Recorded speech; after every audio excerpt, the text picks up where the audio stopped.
অতএব এখান থেকে আমি একটা মেসেজ দেওয়ার চেষ্টা করলাম, আরেকটু গভীরে যদি ঢুকি জনাব, তাহলে মনে হবে আমি তো কোরআন থেকে বলছি।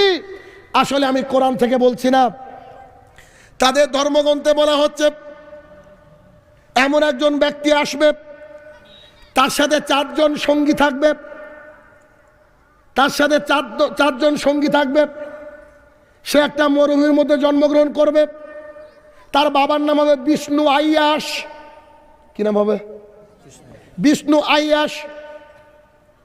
আর সে এমন একটা শহরে বসবাস করবে, সেই শহরের নাম হচ্ছে দারুল আমান।